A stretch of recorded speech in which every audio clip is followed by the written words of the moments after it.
Ever since the dawning of the fall, mankind has been really impressed with himself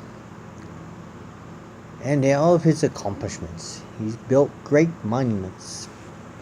The more impressive the individual feels about themselves, the larger the monument goes. You ever notice that? The larger the medal, the greater the ribbon, the brighter the colors. The big plaques get larger and larger with what we call today the degrees of success. Today, however, Earthlings are racing toward perilous times at quite a good level because of growing concern about environmentalism, global warming, chemtrails, world poverty and hunger, the inconsistency and inequity of mankind in our status and our state. Deadly pharmaceutical drugs are being released into this world. People are encouraged to do this rather than look at naturopath means, and people who follow naturopath means are written off as crazy and lunatical at the very best. Pure products of humanism are fueled to insatiable levels of desire for instant gratification in our life. Hardly anyone seems to be aware of the fact that, or even cares,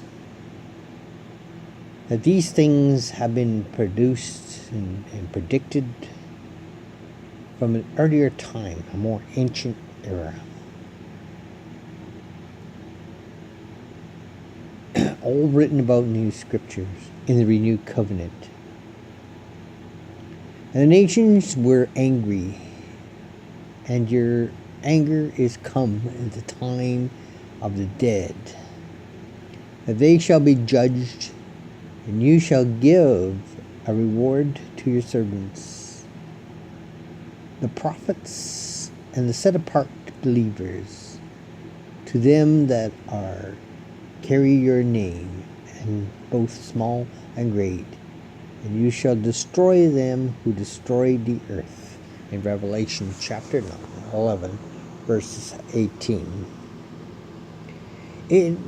We believe and teach the prosperity doctrine, but I've always found a little falseness in that, because it only teaches half. Yes, God wants us to prosper. Yes, He wants us blessed beyond all measure. But this is not for self-gain. In fact, the more we're blessed, the more the Bible tells us that we are held accountable for what we do with that funding, because it's not ours. It's given to us so we can also show and share our prosperities with others.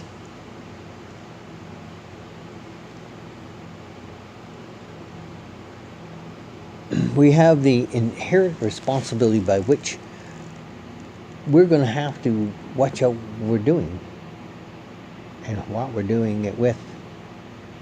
The ideal of stewardship should have been taught alongside. And I've been very clear in most of my videos when I talk about the prosperity doctrine that it's only half complete. The other half is the fact that we don't look after stewardship, being faithful for what God has given to us, or even regard it as being the Lord's, what He has given us and His to take at any moment that He should wish. We don't consider ourselves or concern ourselves with the plight of mankind.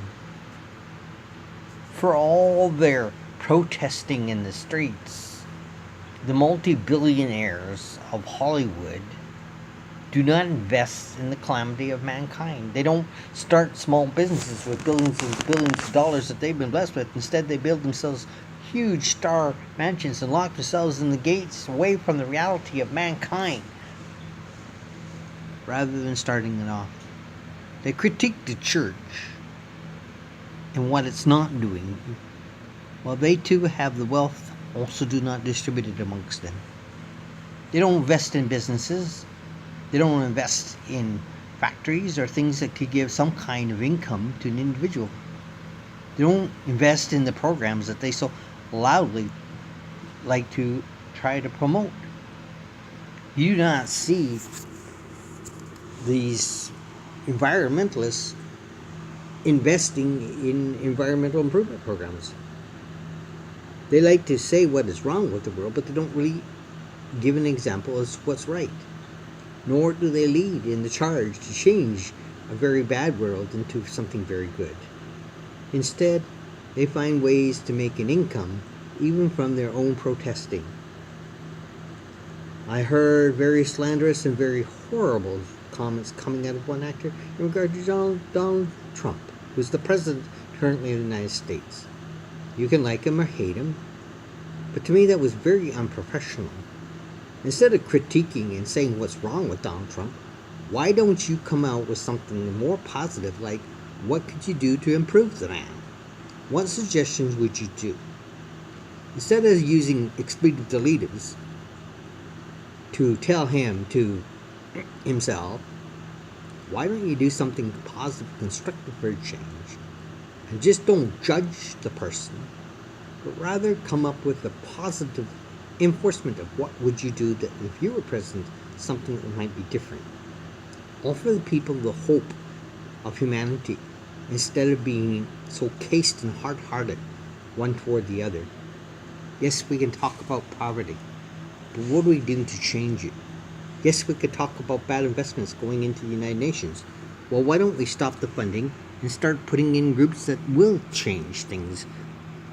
Why don't we sit into there instead of putting money into the pockets of endless dictatorships that do nothing but employ and segregate and exploit the people that they are given charge of? Why don't we invest into good policies that show the light of the Messiah? Evil cannot triumph over good, simply because it is constrained by time and space. The domain of humanity, relativism, and materialism is temporary and finite at the best. Because all flesh is as grass and beauty of flower is as a field, the grass dries up and the flower withers away, but the word of Elohim abides forever, and this is the word that is announced to you, as found in 1 Peter chapter 1, verse 24, verse 20 and 25. What is our message? Humanism? The global world wants to preach transhumanism and post-humanism. Humanism is about to be abolished, and we're going to become meshed one with the machine. And it says that he gave life to the beasts, and that all should worship the beast, both those which are rich and poor, bond and free. Relativism, the doctrine by which we are relative to each other, what is real, what is tangible, and materialism, which is most profitable to myself, are plaguing this world. Now, I don't say that all your money belongs to me, although that would be nice. Try living on my budget.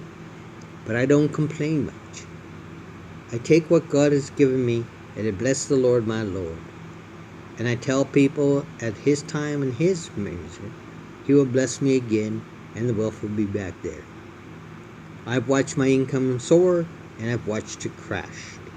These are hard times for me, but here I am, without funding and without any blessing, still talking to you about the coming Messiah, because what is important to me. Until next time, Dan Bome saying this is the path of Netzari, and Shalom.